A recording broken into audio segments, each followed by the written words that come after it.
कार्यकर्ता, इस विशाल आयोजन के पीछे मेहनत करने वाले सभी कार्यकर्ताओं का मैं धन्यवाद करता हूं। आज हमारे इतिहास में महत्वपूर्ण तारीख है। जाति जाति में जाति है, जाति जाति में जाति है, जो केतन के पात रैदास मनुष्य जुड़ न सके जब तक जाति ना जात।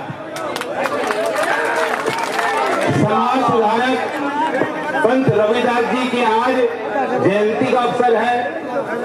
मैं आप सबको बधाई देता हूं और साथ ही बुलंदशहर के में पैदाइश करने वाले हमारे विजय सिंह पथिक नाम से प्रसिद्ध पत्रकार, स्वतंत्रता सेनानी, जिनके बाबा 1857 की लड़ाई में खुद शहीद हुए, आज उनकी भी जयंती है। मैं उनका नमन करता हूं।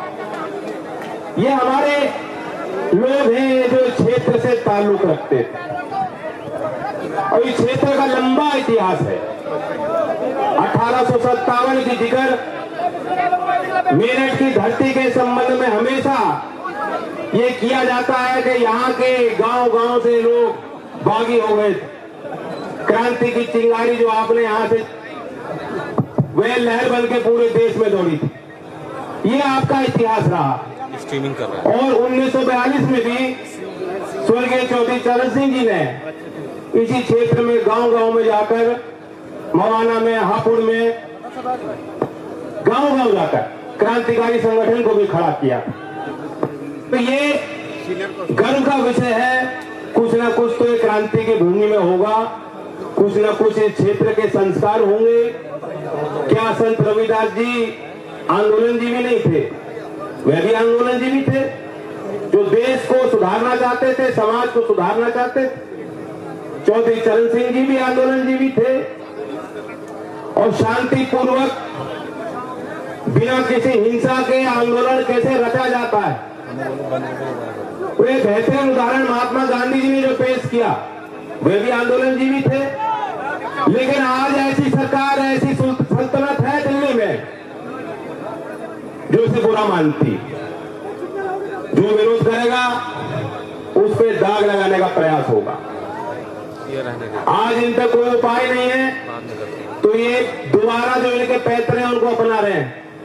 कह रहे हैं कि साहब वहां पे जो है यहाँ से अजान हुई थी, हिंदू मुसलमान के वे बंटवारे, वही झगड़े। लेकिन किसी को कोई शंका हो, वे ये दृश्य देख ले। यहाँ कोई एक समुदाय या एक धर्म को मानने वाले लोग नहीं है, सब किसान बिरादरी से ताल्लुक रखने वाले लोग। ये हमारी मजबूत बुनियाद है, ये हमारी मजबूत पहचान थी और यही वो पहचान है जो भविष्य में तरक्की का रास्ता आपके लिए खोलेगी। तरक्की के रास्ते जो आपके लिए बंद किए गए, एक साधारण किसान के लिए जो संभावनाएं समाप्त कर दी गई, जो आज हमारा और आपका भविष्य अंधकार में डाल दिया गया है, उन ताकतों के विरुद्ध एक होकर लड़ने के लिए आप संघर्ष करने सामने आए हो। मैं आपकी कोटि कोटि वंदना करता हूं, धन्यवाद करता हूं। कोई छोटी लड़ाई नहीं है, ये कोई छोटी बात नहीं है। अभी एक उदाहरण आपके बीच में आया। पत्रकार का काम होता है निष्पक्ष लेखन, निष्पक्ष दुनिया में, समाज में क्या बात हो रही है, क्या चीज चल रही है, क्या भावना बन रही है, उसे दिखाना। पहले होते थे पत्रकार, आज बहुत कठिन है। ईमान बेच के, अपने धन को बेच के अगर कोई पत्रकारिता करता है तो ठीक, वरना अगर कोई कलम तोड़ देगा किसानों के लिए तो उसके कमर तोड़ने को सरकार जुट जाएगी। ये असलियत। मनदीप पूनिया का नाम मैंने पहले भी सभाओं में लिया, पंचायतों में लिया, उदाहरण आपको दिया है, बताया उसके साथ एक नौजवान के साथ क्या हुआ। और सिर्फ इसलिए कि वो दिखाना चाहता था कि किसान एक तरफ है और सरकार का पूरा तंत्र दूसरी तरफ, इसलिए उसको दंड दिया गया। और आज भी यहाँ जो पत्रकार है रक्षित, उन्होंने अपनी बात बताई।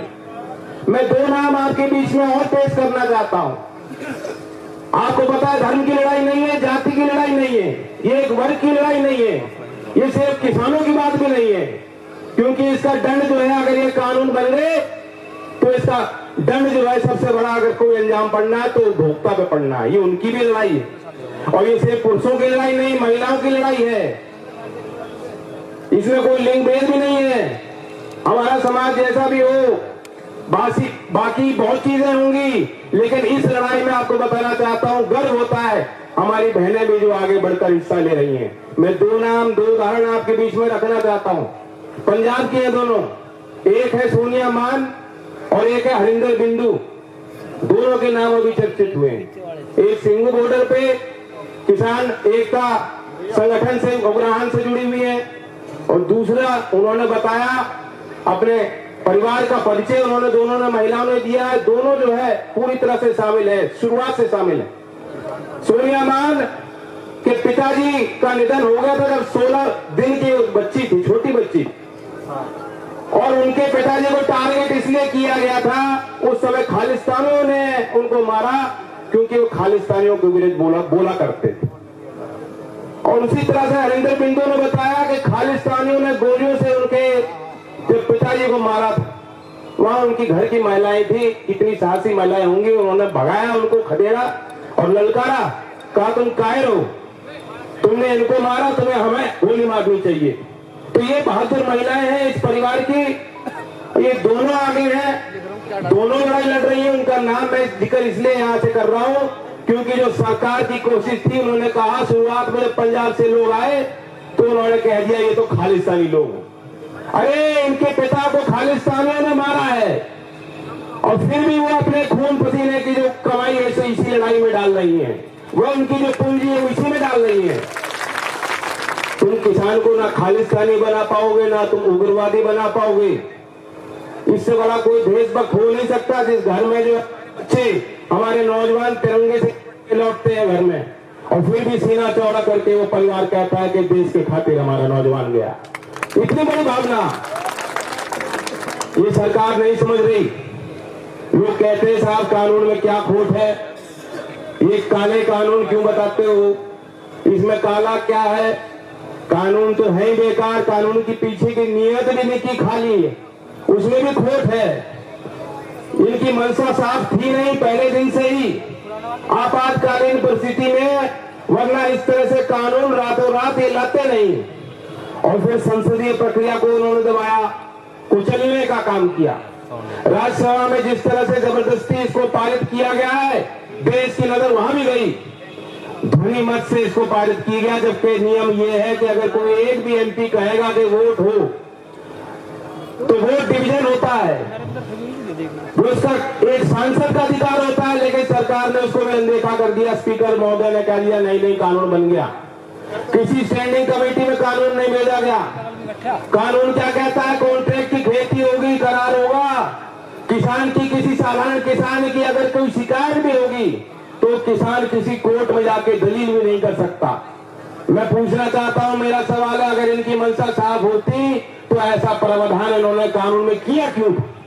अगर ये किसान हितैषी होते तो ऐसे कानून का सोचते ही कैसे कि 1 करोड़ का जुर्माना लगाया जाएगा जो किसान पराली को जलाएगा, गन्ने की पत्ती फूकेगा, उस किसान पे भी 1 करोड़ का जुर्माना होगा, जेल में भेजा जाएगा वो किसान को। कभी चौधरी चरण सिंह जी के समय ऐसे कानून बने हैं, बेहूदे कानून है। अब कह दे रहे हैं कि नहीं हमने तो बदल दिया, हमने कानून वापस ले लिया, कोई चिंता की बात नहीं, किसानों वापस लौट जाओ। 18 महीने टाल दिया, कोई मान रहा है 18 महीने की बात को? ये तो ये कह रहे हैं आज फांसी नहीं लगेगी, 18 महीने बाद लगेगी फांसी। अब या तो कुछ गड़बड़ है या नहीं है। पहले तो आप कह रहे थे कानून सच बन ही नहीं सकते, आय दुगनी हो जाएगी, और फिर कह रहे हो साहब चलो किसान आ गए तो आपकी 4 बात मान लेते हैं, और फिर कह दे रहे हो भाई 18 महीने काल हो गई। मतलब कुछ ना कुछ तो काला है या पूरी दाल काली है, बताओ। और कानून को गहराई से किसान समझ चुका, किसान को गवार नहीं है।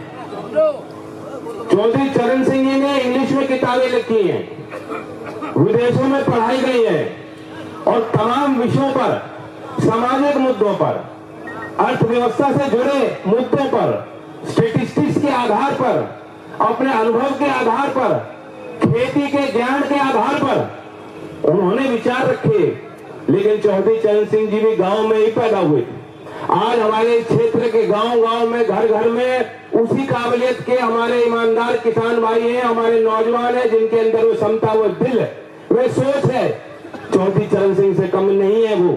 अगर कोई सरकार दिल्ली में जालिम, ठीक है आपकी बहुमत बन गई, वह हमेशा तो नहीं रहनी।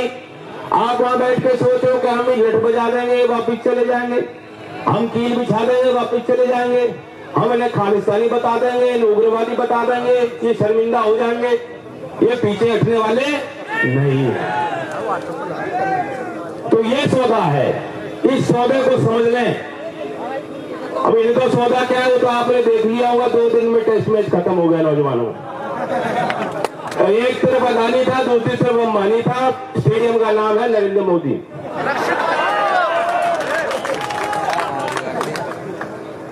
ऐसी मूर्तियां कभी महारथी जी में लगवाई थी, और क्या हुआ उसके बाद?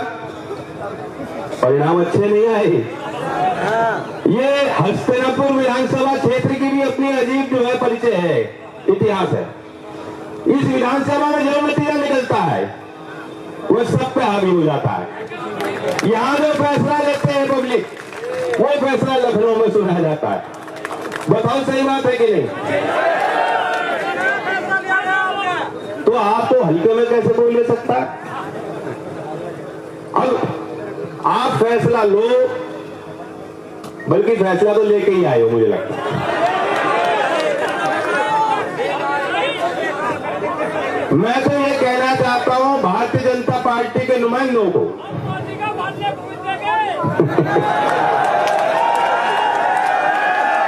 ये उल्टा हमें ना समझाने की कोशिश करें। ये उल्टा आके इन्हें भेजा गया गांव-गांव भाई, क्योंकि उन्होंने अब एक जाति को घेरना शुरू कर दिया था। ये तो जाटों को बनाने की बात।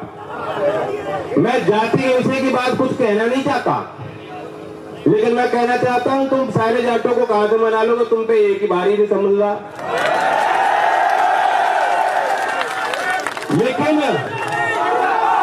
ये बात किसी जाति की नहीं है। ये वो लोग कायर लोग हैं, ये वो लोग चोर लोग हैं जिनके दिल में कालापन है, जो नहीं चाहते किसान संगठित हो। वो कह रहे जात, अब ये गोत्र पे लाएंगे। अब वहां स्वरम में इन्होंने क्या किया? वैसे तो बड़ा चौड़ा बन गया, ऐसे हाथ उठा उठा के मीटिंग किया करते थे। और 2013 के आगे ना उसके पीछे कोई इनका परिचय है क्या? कोई परिचय नहीं है। और वहां जो उन्होंने परिचय दिया, खुद तो फायदा ले लिया, खुद फायदा ले लिया और फसल काट ली। और जो है गांव के लोग, साधारण लोग, आज भी वो सजाएं काट रहे हैं, क्षेत्र का नुकसान करके, अपनी बुनियाद खोद के। और आज भी जब सोरम गांव में जाते हैं, वहां का नौजवान उठा, उसने कहा किसान एकता जिंदाबाद। इन पे जवाब नहीं बना। जब गांव के लोगों ने खदेड़ा, अब जाके वही पुराना पैतरा बना के कह रहे साहब ये तो वही है, वहां मस्जिद से आह्वान हुआ। मैं पूछना चाहता हूँ, गांव का क्या परिचय है नौजवानों? क्या आप बर्दाश्त करोगे? गांव में आके कोई काफिला लेके नेता आएंगे, पुलिस साथ चलेगी और आप ही को पीट के बताएंगे और तुम्हें उल्टा गलत बताएंगे, क्या ये चीज तुम बर्दाश्त करोगे नौजवान? जोर से बोलो।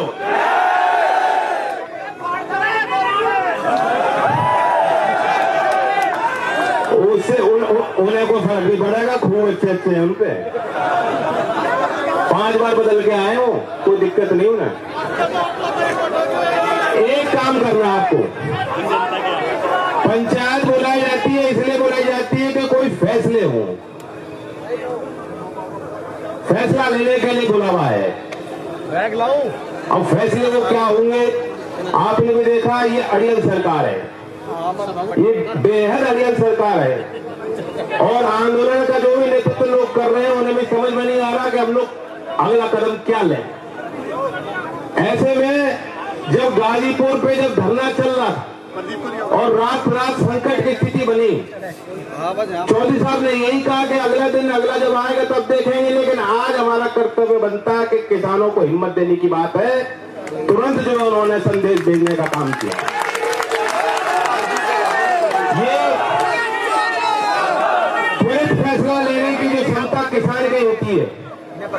ये क्षेत्र में यही गुण है आप सब में। आप भी निरंतर नजर रखो, नई नई चीज पैदा की जाएंगी, नए नए विस्फोट पैदा किए जाएंगे। पहले नहीं होता था। टुकड़े टुकड़े गैंग 2014 से पहले किसी ने सुना नहीं था क्या है। ये ऐसे ऐसे नए नए शब्द निकाल के लाते हैं, इन पे बहुत बड़ा पिटारा है। कहीं खून हो जाएगा उसे ढूंढ के लाएंगे कि फलाना एक समुदाय का आदमी था और दूसरा समुदाय का अपराधी था, वो उसी में बढ़ाओ। इन पे और कोई मसाला है नहीं। और लखनऊ में जो मुख्यमंत्री वे तो मुगल हिस्ट्री के प्रोफेसर लगते हैं मुझे। औरंगजेब पे धारते रहते हैं, औरंगजेब दे जा। फरवरी में आके इन्होंने गन्ने का भाव तय किया। अभी बजट पेश किया था, पेपरलेस बजट। इससे बेहतरीन बजट आज तक आया ही नहीं। और किसान की आय दुगनी करने वाला बजट। गन्ने का भाव 1 रुपए 3 वर्ष में बढ़ाया नहीं। मवाना क्षेत्रीय जुम्बिल है, इसी में 200 करोड़ से ज्यादा का बकाया हो चुका। 4 वर्ष से नहीं बढ़ाया में 4 वर्ष से। हाँ जी, 13,000 करोड़ से ज्यादा बकाया खड़ा है। और ऐसी परिस्थितियां हो गई कि लोग ऐसे तनाव में लोग जीवन यापन कर रहे हैं। 2 दिन पहले की खबर है, झांसी के 2 किसानों ने आत्महत्या कर ली। 1 लाख रुपए का बिल था बिजली का बकाया। वही स्थिति, वही खबरें मुझे यहाँ क्षेत्र के गांव से आती है कि यहाँ जो उन्होंने कंप्यूटर लेके बैठ जाते हैं गांव में, प्रधानों को भी दबाव बनाया जाता है। फिर टीम जा रही है, घर घर में जा रही है कि जो बकायेदार है बिजली के बिल के। ऐसा हो रहा है क्या? गन्ने का भाव दिया नहीं जा रहा, भुगतान समय पे हो नहीं रहा, और कहे धमकी दे रहे कनेक्शन काटने की, और बकायेदारों पे जो है तरह तरह की प्रताड़ना कर रहे हैं। और फिर कह रहे हैं तुम्हारी आय दुगनी हो जाएगी। डीजल का भाव सैकड़ा छूने जा रहा है, पेट्रोल डीजल का। रसोई गैस जो है रोज बढ़ रही है।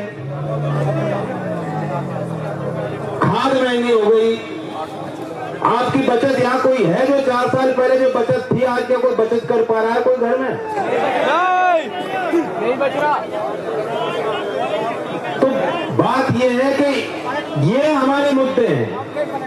केरला में जब चुनाव हुआ था, एक नारा हमने दिया था, एक नारा सब पे भारी पड़ा, और वे था गन्ना जीतेगा या जिन्ना जीतेंगे। और वे भूल गए जिन्ना, भूल गए उन बातों को। वरना वही भारत पाकिस्तान का मैच करा देते, गन्ने की तो बात ही नहीं होनी थी।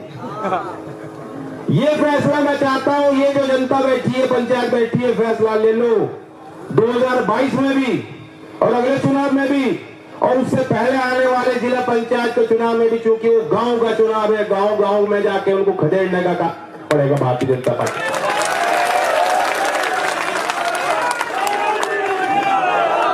जब तक आप राजनीतिक धार अपनी मजबूत नहीं करोगे, काम बनने वाला नहीं है। चौधरी चरण सिंह जी के समय उन्होंने समीकरण बनाया था। जो समीकरण उन्होंने बनाया था उसको नाम कुछ ही ले दो। कुछ लोग कहते अजगर था, कुछ लोग कहते जाट किसान का था, कुछ लोग कहते मुसलमान जाट का था। जो भी था, न जो नाम आप देना चाहते, मुझे उससे मतलब नहीं। सभी धर्म के लोग जो खेती से जुड़े हैं, आज लोहा गर्म है। आज ऐसा वातावरण बन गया कि आदमी सब कुछ भूल के कह रहा पहले मैं किसान हूं। सही बात है, बिल्कुल। ये बात फिर नहीं बनेगी। लोकदल का मतलब ही किसान है। लोकदल के तो मायने ही किसान है। और अगर आज आप लोकदल को नहीं खड़ा कर पाओगे तो आगे फिर मौका नहीं मिलेगा नौजवानों। न कभी तो सोचे फिर अपॉइंटमेंट लेटर, लव लेटर लिखने जा रहे होगी।